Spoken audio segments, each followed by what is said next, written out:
Souffrir en 2021, surprendre en 2024, le projet Vasseur pour Alfa Romeo. Il a proposé cette vision à Bottas. Alors, assez longue interview, on va quand même tout lire. La chose la plus difficile dans notre métier est de comprendre pourquoi les résultats sont tels qu'ils sont. Avec Valtteri, nous avons eu une longue discussion pendant l'été. Il a parfaitement compris le fait que nous avons complètement arrêté la voiture 2021 à la fin du mois de décembre 2020.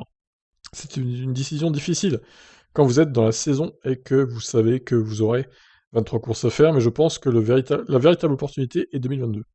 Nous savions que pour 2021, nous n'avons probablement pas la meilleure unité de puissance jusqu'à présent, et que la voiture est un report de la voiture de l'année dernière.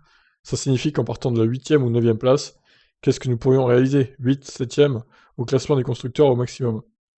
C'est pas faux. Ce n'est pas l'objectif de l'entreprise, ce qui signifie que nous avons mis toutes nos ressources sur 2022 très tôt. Ce n'était pas une décision facile à prendre, que quand vous devez aller chaque week-end sur les courses et que vous savez que vous n'apportez rien comme évolution, c'est un peu difficile à gérer. Mais cela sera payant l'année prochaine.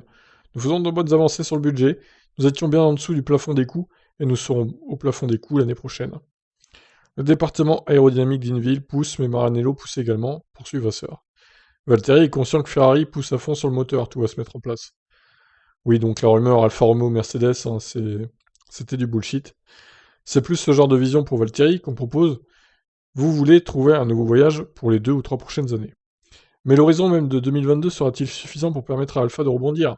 Ne faut-il pas plutôt attendre des années au-delà encore? Vasseur le concède à moitié.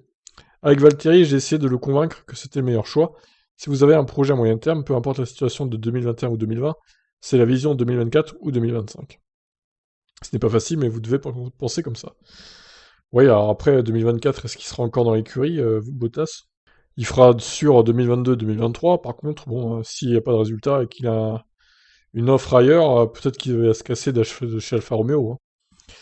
Alfa Romeo, bon, honnêtement, c'est un peu comme As, pour moi, je les vois pas vraiment performer l'année prochaine. Peut-être quelques coups d'éclat par-ci par-là, mais pour moi, ils auront du mal à marquer des points à la régulière l'année prochaine, hein. Ça me paraît compliqué, hein. Je pense qu'ils navigueront autour de la 14e, 15e place, 5 ans, un peu comme ils font cette saison en course. Ça sera difficile de faire mieux, je pense.